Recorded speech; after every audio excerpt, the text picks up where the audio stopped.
또 노예 목사님 함께하여 주셔서 모든 사역과 또 일정 가운데 함께하신 하나님께서 이제 막바지 사역이 잘 마무리될 수 있도록 크신 은혜로 함께하여 주시옵소서. 건강과 안전을 지켜주시며 하나님 힌두권에 방황하는 많은 영혼들에게 예수님의 십자가와 부활의 복음이 더욱 힘있게 선명하게 분명하게 선포되고 증거될 수 있도록 도와주시고 현지 일꾼들, 제자들, 선교사님들에게 큰 힘과 위로가 되는 시간 되게 하여 주시옵소서. 하나님 아버지, 주님께 모든 영광을 돌립니다. 이 시간 모든 어둠의 세력 예수님의 이름으로 떠나가게 하시고 하나님 주님께 영광 돌리는 복된 시간 되게 하여 주옵소서. 예수님 이름으로 감사하며 기도합니다. 아멘. 오늘은 호세아 7장 말씀이 되겠습니다. 호세아 7장 말씀 전에 호세아 6장까지 우리가 어떤 내용을 했었냐면요. 호세아 6장에 보니까 오라 우리가 여호와께로 돌아가자. 여호와께서 우리를 찢으셨으나 도로 낫게 하실 것이요 우리를 치셨으나 싸매어 주실 것입니다. 여호와께서 이틀 후에 우리를 살리시며 셋째 날에 우리를 일으키시리니 우리가 그 앞에서 살리라. 그러므로 우리가 여호와를 알자. 힘써 여호와를 알자. 그의 나타나심은 새벽 빛같이 어김이 없나니 비와 같이 땅을 적시는 늦은 비와 같이 우리에게 임하시리라 하니라.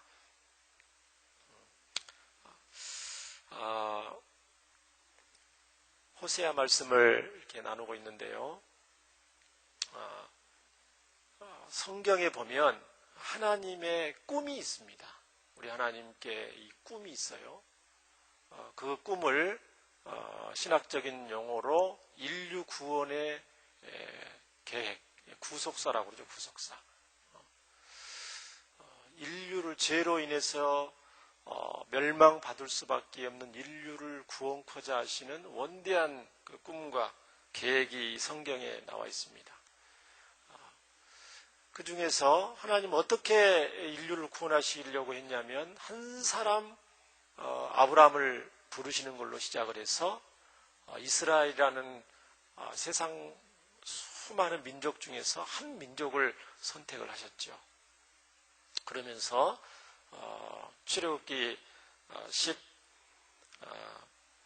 19장 5절과 6절에 세계가 다 내게 속했다. 그런데 이스라엘 너희들이 나와 언약을 맺었는데 너희가 내 언약을 나와 맺은 언약을 잘 지키고 내 말을 잘 듣고 따르게 되면 너희들은 세상 만민 중에서 모든 민족 중에서 내 소유가 되겠다. 내 소유가 되겠다는 것은 무슨 말이냐면 하나님께서 특별한 섭리와 사랑으로 이스라엘 백성들을 인도하시겠다는 거거든요. 세상 모든 민족 중에서. 그리고 그렇게 하시면 이스라엘 백성들이 제사장 나라가 되고 거룩한 백성이 되리라. 그래서 이스라엘 백성을 통해서 전 인류를 구원코자 하시는 하나님의 꿈과 비전을 말씀을 하셔요. 그러면 보통 이스라엘 백성들이 이렇게 큰 비전과 하나님의 특별한 사랑과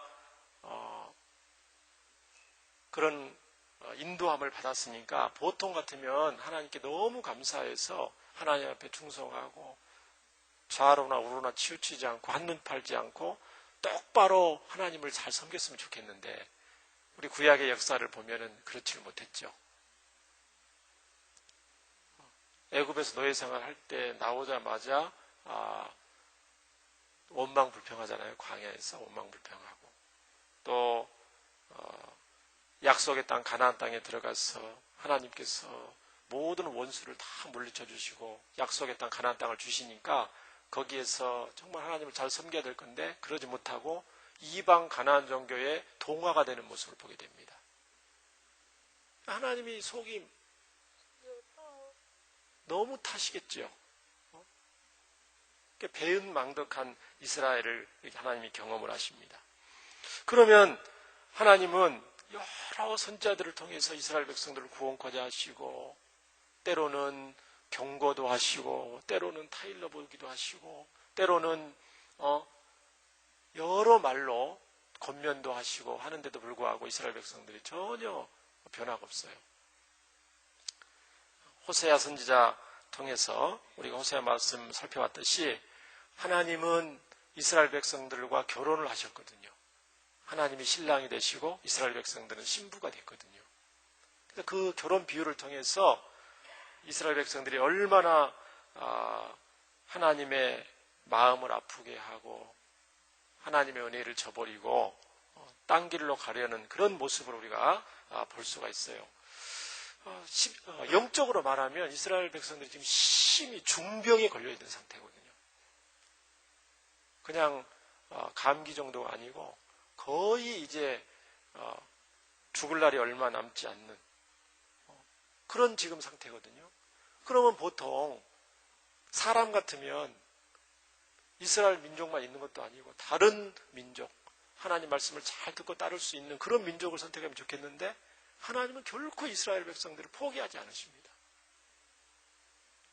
변함이 없으신 그 하나님의 성품을 따라서 어떻게 하든지 회개를 시키고 억지로는 안 되잖아요. 억지로는. 하나님 우리에게 자유의지를 주셨기 때문에 자원하는 마음으로 스스로 하나님의 사랑을 깨닫고 죄를 뉘우치고 그렇게 따라가기를 원하시지 밭을 가는 소가 밭을 갈기 싫다고 코를 뚫어서 억지로 쟁기를 갈듯이 그런 우리 하나님이 아니시거든요. 스스로 자원하는 마음으로 기꺼이 하나님의 백성으로 자녀답게 살기를 원하신단 말이죠. 그래서 하나님은 결코 포기하지 않으시는 장면이 이 호세아 말씀에 있는데요. 오늘 7장에 보면 이 하나님의 또 사랑이 구구절절히 담겨져 있습니다. 중병에 걸려있는 이스라엘 백성들을 대하시는 하나님의 사랑.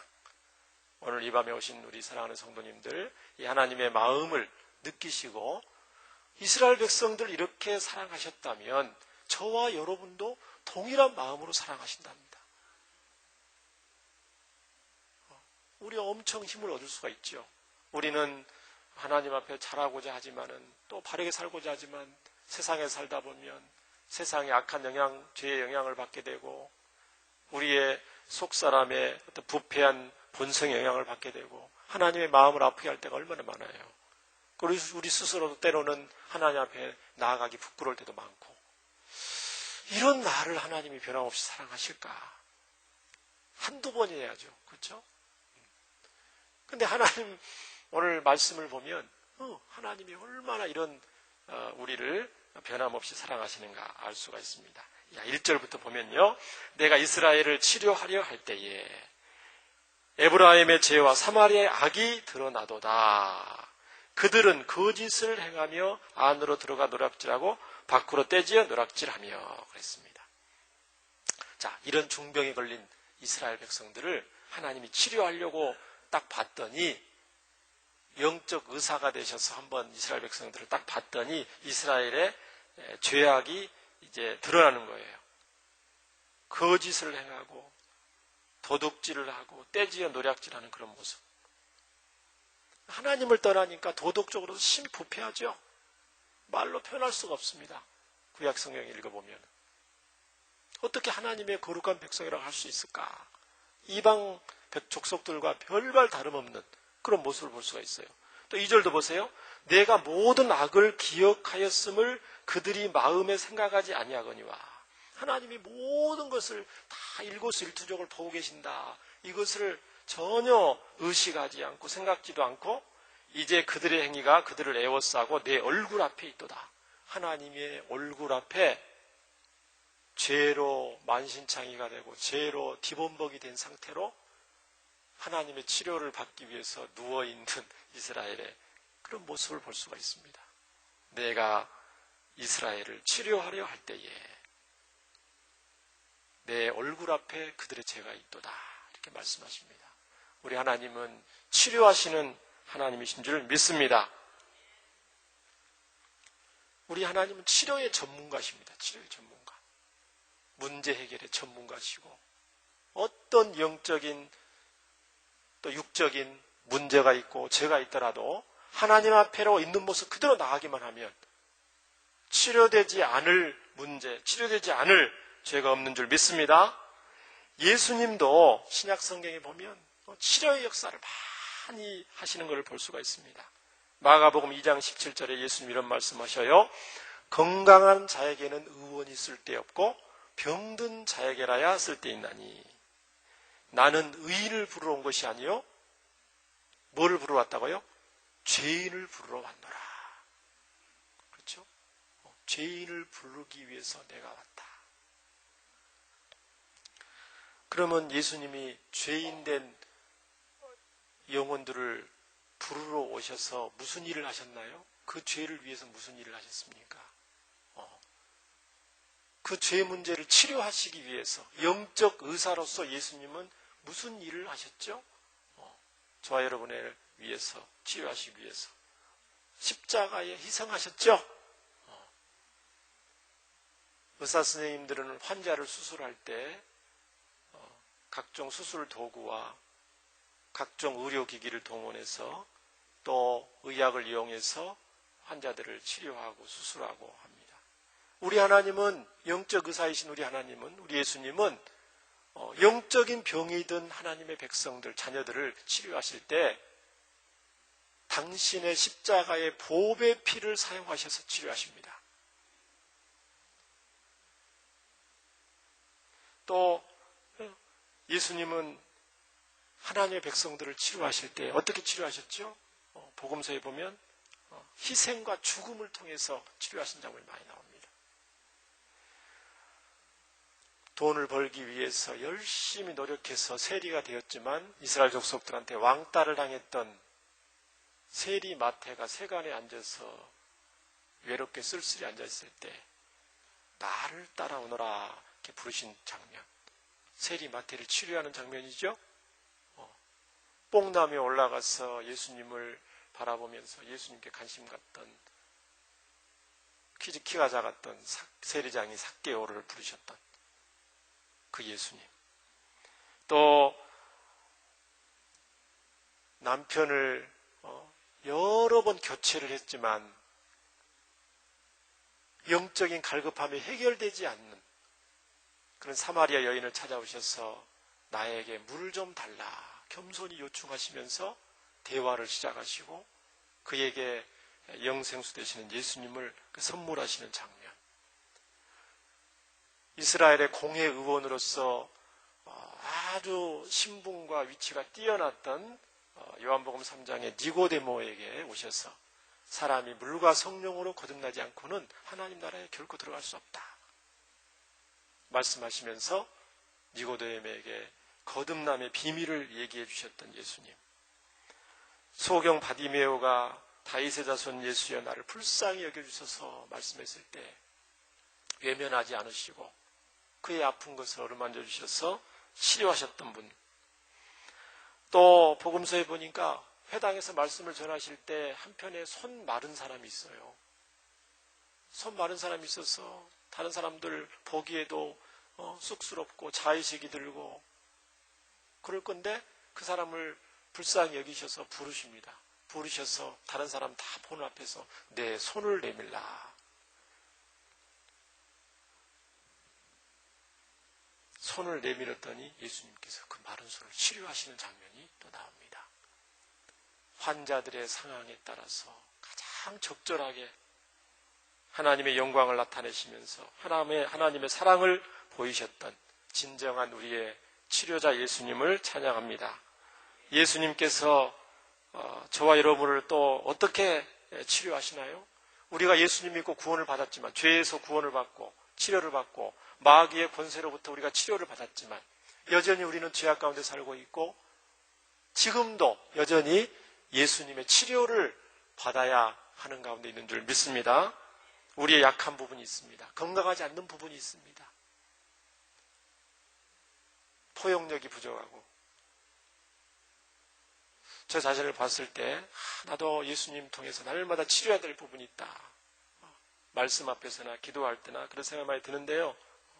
더 예수님의 마음처럼 더 넓어져야 될 건데, 우리 하나님은 세상의 주인이시고 온 우주를 다스리시는 분인데, 그 우주 만물의 주인 되신 모든 이름 위에 뛰어난 우리 예수님을 믿고 따르는 하나님의 자녀라고 하면서 속이 이렇게 간장 종지로 낮춰봐서 어떻게 되겠습니까?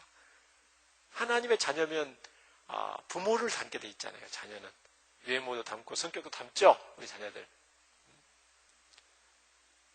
그러면 우리가 진정 하나님의 자녀라면 우리의 성품이 하나님을 닮게 돼 있거든요. 그런데 여전히 속이 좁은 그런 모습 볼 때 참 하나님 앞에 치료받고 건강을 회복해야 되겠다, 그런 마음이 많이 들고요. 그렇습니다. 우리가 건강해야 또 다른 사람들 건강을 도울 수가 있죠. 육신적인 건강뿐만 아니라 전인적인 건강을 말하고 있는 겁니다. 영적인, 정신적인, 인격적인, 대인 관계 면에서, 하나님 앞에서, 또 사람 앞에서 우리가 어떻게 다른 사람들을 건강하지 못한, 영적으로 건강하지 못한, 신앙적으로 건강하지 못한 다른 사람들을 우리가 어떻게 도울 수가 있을까요? 우리는 치료자가 아니잖아요. 예수님이 치료자인데 우리가 그들로 하여금 어떻게 진정한 치료자가 되시는 예수님을 통해서 그들이 치료함을 받을 수 있도록 우리가 그들을 도울 수 있을까요? 저는 예수님의 삶의 모습을 통해서 또 그 비결을 배울 수 있다고 믿습니다. 그것은 예수님께서 다른 사람들을 도우셨을 때 말씀드렸다시피 사랑과 섬김을 가지고 희생과 수고를 통해서 도우셨던 것을 볼 수가 있죠. 영혼들을 위해서 인내하면서 기도해주고 그들에게 그들의 허물과 약점을 받아주고 용납해주고 또 기다려주고 희생과 섬김을 통해서 건강하지 못한 많은 분들이 예수님을 통해서 치료받을 수 있도록 우리가 도와줄 수 있을 줄 믿습니다. 한 알의 밀이 땅에 떨어져 죽지 않으면 그대로 되지만 죽으면 많은 열매를 맺는다고 예수님 말씀했습니다. 저와 여러분이 한 알의 밀알처럼 온전히 썩어진 밀알처럼 썩어질 때에 또 우리 가정 가운데 또 우리 일가 지척 가운데 또 우리 셀 교회 가운데 우리 교회 가운데 또 우리 부산 경남 양산 가운데 많은 영혼들의 또 생명이 구원받고 또 건강하게 새줄 줄 믿습니다. 3절 보시면요, 이스라엘 백성들의 그 중증에 걸린 이스라엘 백성들의 죄악이 낱낱이 또 기록이 되어 있습니다. 그들이 그 악으로 왕을, 그 거짓말로 지도자들을 기쁘게 하도다. 지도자들이, 하나님을 떠난 지도자들이 악으로 왕을 대우하는 거예요. 거짓말을 가지고 지도자들을 아첨합니다. 서로 기쁘게 하도다. 왜 그렇게 하겠어요? 한 자리 해보려고 그러겠죠. 권력의 한 자리를 차지하기 위해서 왕을 존경하고 지도자들이 존경해서 그렇게 하는 게 아니고 어떤 권력의 욕심 때문에 그렇게 하고 있는 이스라엘 백성들의 모습을 볼 수가 있어요. 참 안타깝죠. 4절도 보니까 그들은 다 가늠하는 자라 과자 만드는 자에 의해서 달궈진 화덕과 같도다. 그가 반죽을 뭉침으로 발효되기까지만 불 일으키기를 그칠 뿐이니라. 이스라엘 백성이 지금 영적으로 가늠한 상태란 말이죠. 하나님을 떠나서 우상을 숭배하는 이방인과 같이 그런 상태인데, 어떤 상태냐면 또 이제 약간 비유적인 표현을 썼어요. 달궈진 화덕과 같도다. 화덕이 뭔지는 아실 겁니다. 옛날 가스가 없고 전기가 없을 때에 연탄 같은 거에 딱 넣어서 연탄불을 달궈서 그 위에서 요리를 하는 그 화덕 있죠, 화덕. 숯이나 연탄 같은 거 넣어서 요리를 하는 그 화덕, 벌겋게 달아오르는 화덕과 같대요.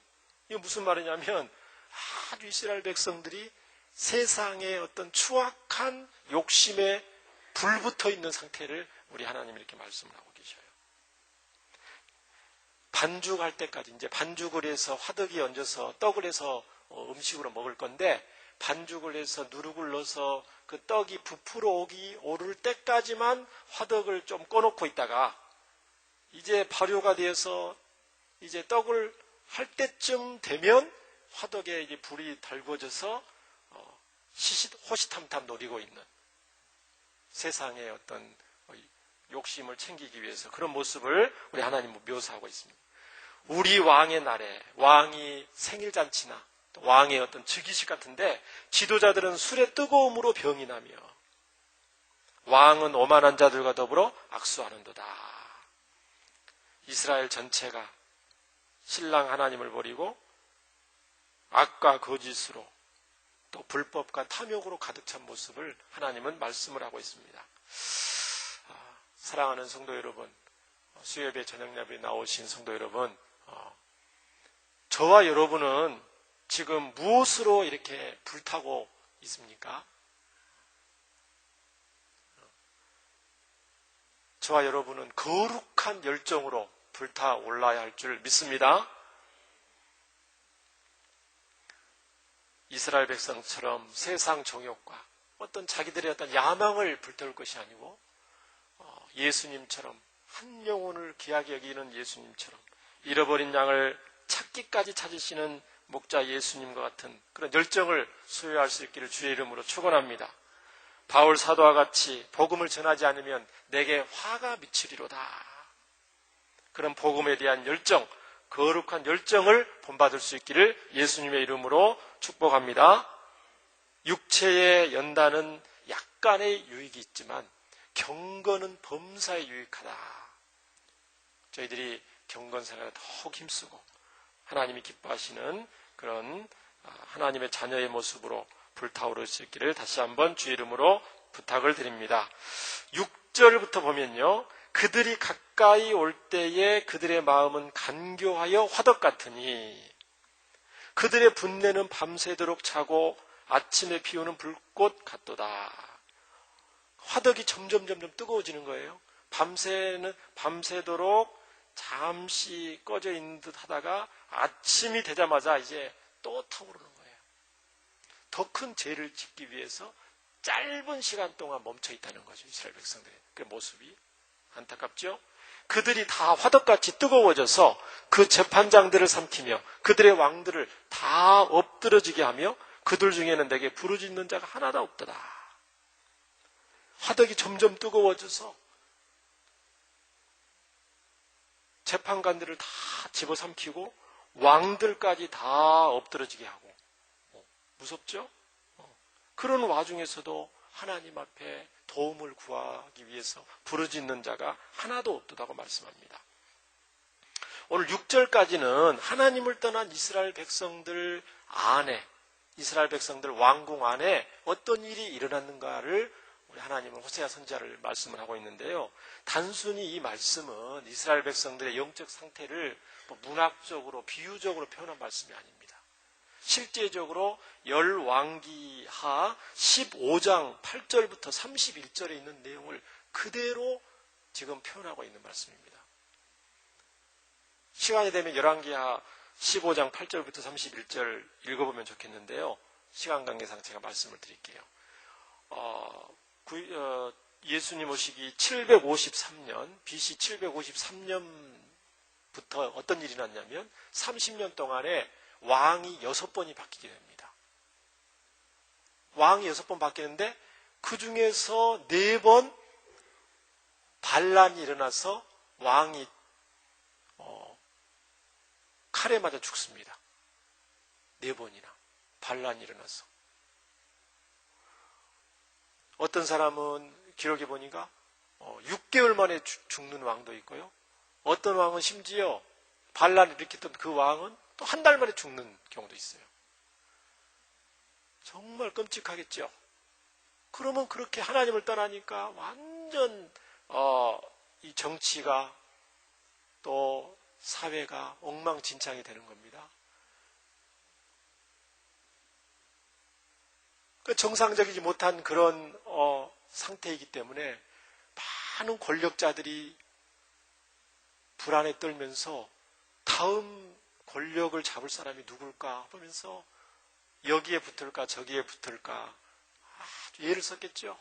백성들은 어느 장단에 맞춰야 될 것인지, 그리고 불법과 비리가 난무하고 탐욕이 난무하고 정말 나라가 너무 안타깝고 하나님 보실 때에 악을 행하여, 여호와가 보시기에 악을 행하여, 구절이 열왕기하 15장 8절부터 31절까지 4번, 5번 이렇게 기록이 되어 있습니다. 여호와 보시기에 악을 행하여, 그 왕이 여호와 보시기에 악을 행해서 결국은 반란이 일어나서 비참히 죽고, 그 다음에 왕을 잡은 사람이 또 여호와 보시기에 악을 행해서 또 반란이 일어났다. 이렇게 성경 기록하고 있어요. 2017년 올해에도 우리나라도 새로운 또 대통령을 선출하는 중요한 해입니다. 저와 여러분도 할 수만 있으면 하나님 보시기에 악이 아니고 하나님 보시기에 선을 행할 수 있는 분이 대통령이 되시기를 지금부터 간절히 우리가 기도해야 되겠습니다. 뿐만 아니고 대통령이 된 뒤로부터도 여야 정치인 할 것 없이 고위공직자들을 부정부패 비리에 물들지 않도록 늘 깨어서 나라를 위해서 기도하는 하나님의 백성들이 되어야 될 줄 믿습니다. 8절부터 16절까지는 무슨 내용이냐면요, 이제 이스라엘 백성들 왕궁 안에서는 이렇게 비극과 비참한 일이 하나님을 떠남으로써 일어났는데 대외적인 국제 정세도 만만치 않습니다.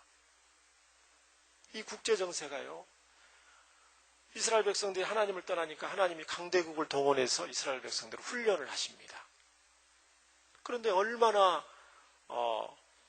요즘 우리나라 상황과 비슷한지 몰라요. 북쪽 이스라엘, 남쪽 유다로 좁은 땅덩이에서 갈라져 있잖아요, 이스라엘이. 그 다음에 왼쪽에는 지금의 이집트 지방에는 애굽이라는 커다란 강대국이 있었고요. 전통적인 강대국이죠. 그 다음에 저쪽 이라크 지방에는, 지금의 이라크 지방에는 새로운 신흥 강국 아수르가 지금 떠오르고 있습니다. 힘을 기르면서. 주위에는 또 여러 나라들이 있고. 이스라엘 백성들이 이 와중에서 하나님을 바라보면서 담대함을 얻고 하나님을 의지해서 국정을 이루어가고 나라를 다스리면 참 좋은데, 믿음을 잃어버리니까 이제 눈에 보이는 하나님보다 눈에 보이는 강대국들을 의지하게 되는 겁니다. 8절 보시면 에브라임이 여러 민족 가운데서 혼합되니 그는 곧 뒤집지 않은 전병이로다. 이방인들이 그의 힘을 삼켰으나 알지 못하고 백발이 무성할지라도 알지 못하는도다. 이스라엘의 교만은 그 얼굴에 드러났나니 그들이 이 모든 일을 당하여도 그들이 하나님 여호와께로 돌아오지 아니하며 구하지 아니하도다. 여러 민족과 서로 혼합이 되는 모습, 하나님 중심으로 살기보다도 여러 이방의 종교들을 받아들이고 그 문화와 풍습, 하나님 기뻐하지 않는 그런 풍습들을 받아들이고 혼합주의가 되는 그런 모습을 볼 수가 있습니다. 그런 모습을 하나님 뭐라고 표현하시냐면 뒤집지 않은 전병이로다, 이렇게 표현합니다. 뒤집지 않은 전병, 뒤집지 않은 빵. 아까 화덕 있죠? 화덕에다가 이제 빵을 굽습니다. 넓적하게 해서 이제 빵을 구워요. 빵을 구우면 어떻게 해야 잘 구워집니까? 시간이 되면 빨리 이걸 뒤집어야 되죠? 아래도 뒤집고 위로도 뒤집고 적당히 밑과 위가 이렇게 익어야 되잖아요. 그래야 맛있는 빵이 될 건데 뒤집지 않고 그대로 놔뒀어요. 시간이 경과가 됐어요. 그럼 어떻게 됩니까? 나중에 보면은 아래는 밑바닥은 새카맣게 타고 위에는 설익죠. 우리 주부들도 가끔 그런 적 있죠? 바쁘셔서 음식을 후라이팬에다 음식을 할 때 깜빡 잊고 뭐 급한 전화 안 보고 나는데 밑에 까맣게 타. 그 음식을 먹을 수 있어요, 없어요? 못 먹죠. 절대 거의 쓸모가 없게 되는 상태를 뒤집지 않는 전병이라고 표현하십니다. 하나님을 의지해야 될 건데 눈에 보이는 강대국을 의지하게 되면 뒤집지 않는 전병처럼 너희들은 쓸모없게 돼버릴 거다. 실제적으로 이스라엘 백성들은 쓸모없는 약한 나라로 전락하고야 말았습니다. 하나님의 자녀는 하나님을 떠나면 비참해진다는 것을 하나님이 경고하시는 것입니다. 물고기가 물을 떠나면 살 수가 없잖아요. 누에가 뽕잎을 먹지 않고 무슨 잎을 먹겠습니까? 하나님과 세상 사이에서 양다리 거칠 수도 없습니다. 저와 여러분은 이미 우리의 소속이 하나님 나라의 시민권인 줄 믿습니다. 하나님 나라의 시민권을 가지고 있으면 하나님 나라의 시민답게 행동하고 말하고 하나님 나라의 시민답게 그 나라의 법을 지키고 세상 사람들의 모범이 되어야 될 줄 믿습니다. 그렇지 않고 만약에 소금이 맛을 잃는 것처럼 맛을 잃어버리면 아무 쓸모가 없습니다. 세상에 기웃거리게 되면 망하게 됩니다. 하나님의 구원받은 하나님의 백성이라 할지라도 이 세상에서. 저도 양다리 거쳐본 적이 있어요. 제가 부끄러운 얘기지만 예수님 믿고 구원받은 게 너무 좋은데 하나님을 부인할 수 없고 예수님 부인할 수는 없는데 세상 것이 좋아 보일 때가 있었어요. 대학을 졸업하고 나서 하나님의 분명한 부르심이 있었는데도 불구하고 이 핑계 저 핑계를 대면서 머뭇거릴 때가 있었어요. 하나님 훈련을 시키는데 어떤 훈련을 시켰냐면 제가 아르바이트를 하는데 무슨 아르바이트를 할 수 있겠어요? 한번 잘 보세요.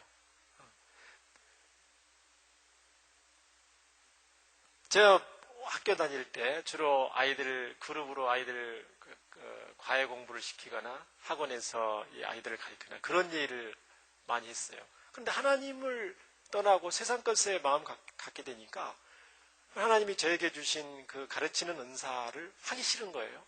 하기 싫어서 자꾸 다른 일을 하고 싶은 거예요. 하나님 훈련을 시키는데 새벽에 5시에 인력사무소로 나가게 됩니다. 인력사무소로 나가서 5시 나가면 그 건설 현장에서 일을 할 사람, 하루 일당으로 일할 사람들 잡부라고 그러는데 잡부를 쓰는데 건강한 사람을 데리고 가겠어요? 저 같은 사람 데리고 가겠어요? 잘 안 데려가죠. 바람 맞고 옵니다. 워낙 일손이 부족하니까 저도 이제 데려갑니다. 데려가서 그 당시 한 5만 5천 원에서 일당 6만 원 딱 하면 10,000원 소개비로 떼고 일단 10,000원을 미리 떼요. 현장에서는 이제 나가서 이제 일을 하게 되는데 하나님 훈련을 시키는데 사모래라고 있습니다. 시멘트하고 모래를 이렇게 삽으로 이렇게 잘 섞어서 그거를 질통에다가 지고 한 4층, 5층 빌라 짓는 데까지 배달을 하는 겁니다. 그러면 옥상 같은 데다가 딱 시멘트와 모래를 개놓은 걸 갖다가 반죽을 해서 그걸로 이제 집을 짓고 막 그럴 때가 있는. 그러니까 몸무게 한 절반 이상 3분의 2 되는 질통을 내고 한 2층 올라가니까 다리가 들어가는 겁니다. 내려놓을 수도 없고. 내가 하나님을 잘 섬기는 게 낫겠다. 이렇게 하는 것보다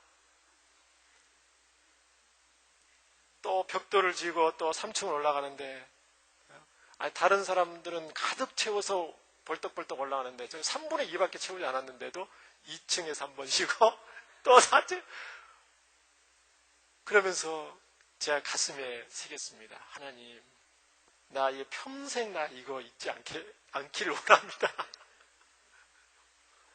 하나님을 떠나 양다리 걸치는 삶 살기 원치 않습니다. 또 한 번은 세차장에서 일을 하는데요.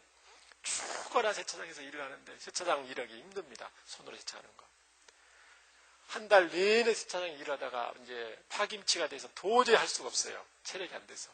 그래서 사장님한테 죄송합니다. 제가 더 이상 못하겠습니다. 일한 거 주세요. 그랬더니 다음에 주겠다고 하면서 안 주시는 거예요. 지금도 기억나요. 그 세차장 이름. 경기도 군포시에 있는 온누리 세차장이라고. 집사님 이름은 신기봉 집사님. 하나님 훈련시키신 거예요. 얼마나 상처가 되든지 죽도록 고생하면서 나중에 알고 보니까 하나님이 그런 뺑뺑이 훈련을 시키시는 거예요. 사랑하는 성도 여러분, 저와 여러분은 하나님의 자녀이기 때문에 세상에 기웃거리면 안 되겠습니다. 그런 일을 하지 말라는 게 아니고요. 그 중심이 얼마든지 우리가 굳은 일도 했고 직업에 기천했기 때문에 정정당당하게 일할 수 있지만 그 중심이 하나님이 인도하심을 벗어나서 요나와 같이 아니면 다른 방법으로 세상 욕심에 세상을 기웃거리게 되면 하나님은 우리를 사랑하시기 때문에 하나님께서 다시금 돌이키시고 또 바른 길로 인도하실 줄 믿습니다. 너희는 먼저 그의 나라를 구하라. 그리하면 이 모든 것을 더하시리라. 이 얼마나 이 말씀이 우리에게 큰 은혜가 되는 줄 몰라요. 너는 마음을 다하여 여호와를 신뢰하고 내 명철을 의지하지 말라. 먹든지 마시든지 무엇을 하든지 무엇을 하라고요? 하나님의 영광을 위하여 하라. 사랑하는 성도 여러분, 어떤 위기가 올지라도 저와 여러분은 하나님만 붙잡고 하나님께로만 돌아가고 하나님만 의지하는 하나님의 복된 자녀가 돼야 될 줄 믿습니다. 11절부터 보면요, 에브라임은 어리석은 비둘기같이 지혜가 없어서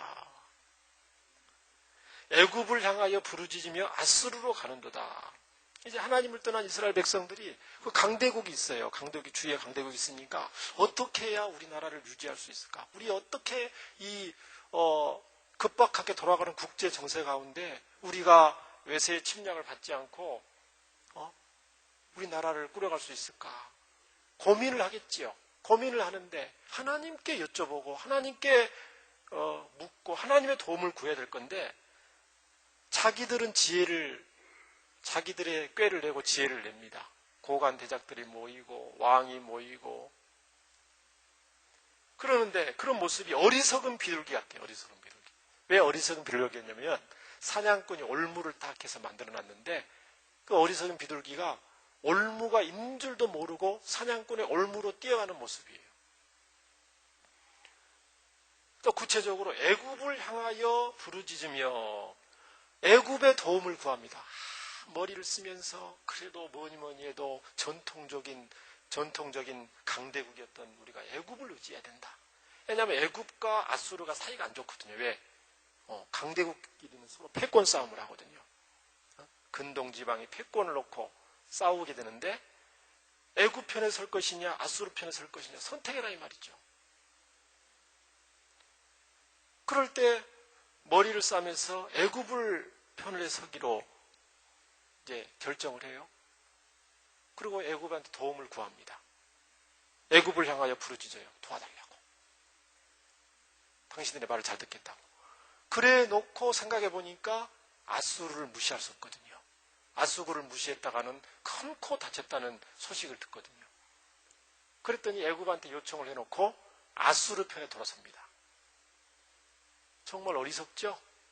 또 아수르와 또 외교관계를 맺고 또 아수르 편에 서려다가 보니까 가까이 있는 애굽의 그 힘이 무서운 거예요. 두려운 거예요.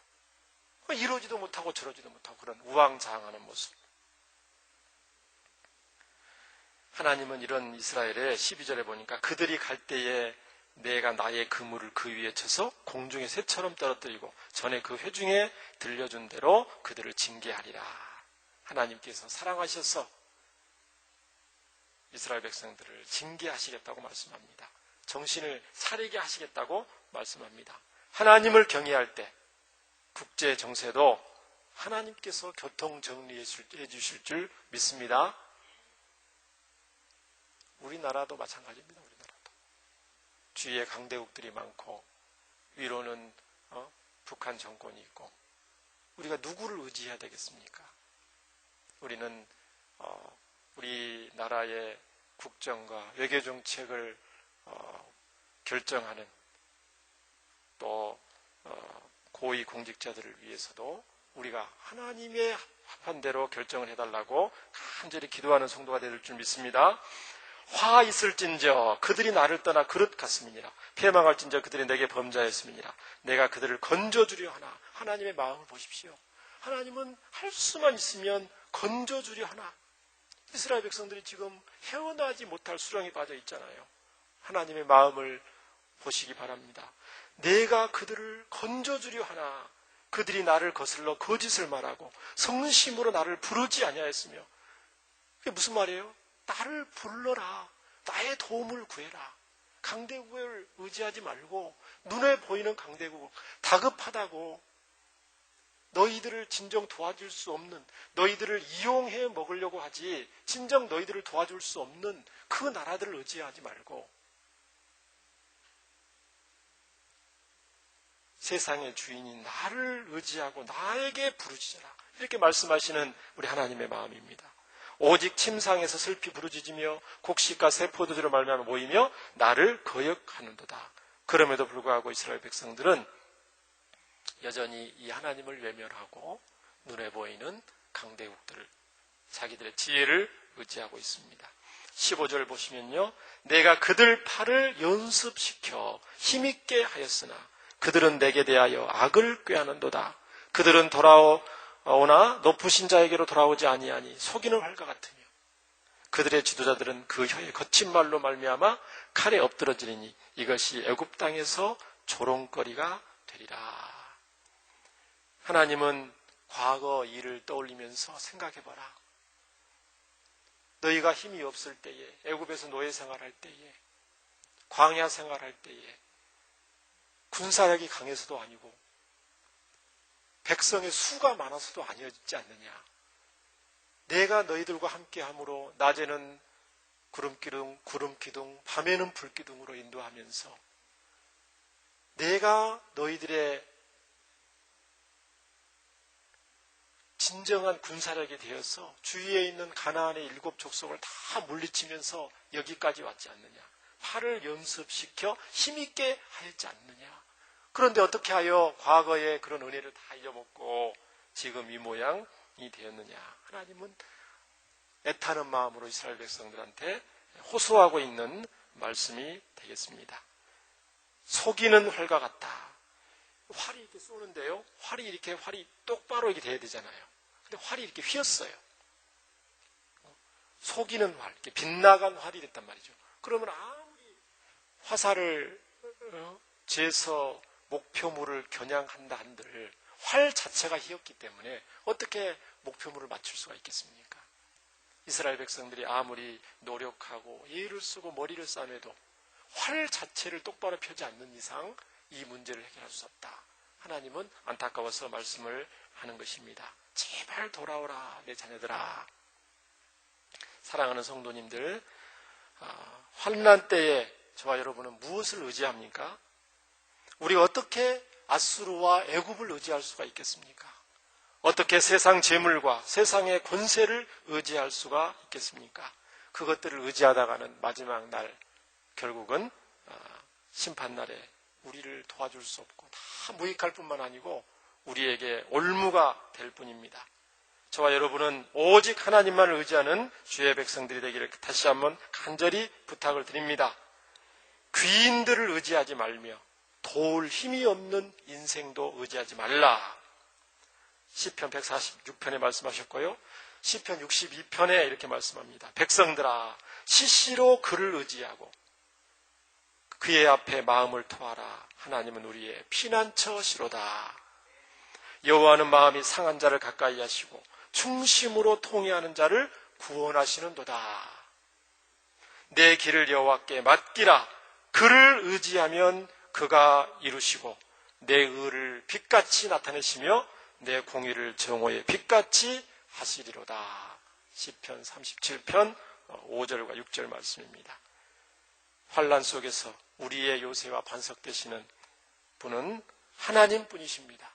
우리의 힘은 오직 예수님이신 줄 믿습니다. 영육간의 중병에 걸려있다 할지라도 우리를 치료하시기를 원하시는 우리 하나님. 우리를 건지시기를 원하시는 하나님, 진정 도우시기를 원하시는 하나님, 이 포기치 않고 애타게 호소하시는 주님의 사랑을 저와 여러분은 깊이 느낄 수 있기를 간절히 바랍니다. 마지막으로요, 하나님께 도움을 구한다는 것은 구체적으로 말하면 오늘 말씀처럼 하나님께 간절히 기도하는 것입니다. 그리고 하나님께 도움을 구한다는 것은 구체적인 방법으로는 돌아오라, 건짐을 받으라, 치료를 받아라, 이 말씀처럼 하나님의 뜻이 아닌 데서 돌이켜 순종하는 것을 말합니다. 하나님께 도움을 구한다는 것은 하나님의 뜻이 아닌 데서 돌이키라는 겁니다. 때로는 그게 손해가 될 것 같기도 하고, 하나님의 뜻을 쫓다 보면 망할 것 같은데, 그런 인간적인 생각이 든다 할지라도 그게 하나님 뜻이 분명하다면 가감 없이, 두려움 없이 하나님의 뜻을 선택하는 것이 하나님께 도움을 구하는 것이라고 오늘 하나님은 말씀하십니다. 평안하고 잘 될 때나 또 환난과 힘들 때도 변함없이 오직 하나님만을 도움으로 삼고 나가는 지혜로운 복된 성도가 되시기를 주의 이름으로 축원합니다. 우리 함께 말씀을 생각하면서 양다리 걸치는 삶, 또 하나님의 도움을 구하지 않고 우리가 다른 것들을, 눈에 보이는 것들을 구하려 했던 마음 내려놓고 주님만 도움을 구할 수 있는 저희들 될 수 있도록 함께 기도합니다. 살아계신 하나님, 감사를 드립니다. 세상에 하나님보다 좋아 보이는 것들이 참으로 많이 있습니다. 우리 마음을 유혹하는 것들이 너무나 많이 있습니다. 하나님, 진정 우리의 도움이 되시고 우리의 모든 영육간의 문제를 치료하실 영적 의사는 하나님인 뿐인 것을 우리가 다시 한번 기억합니다.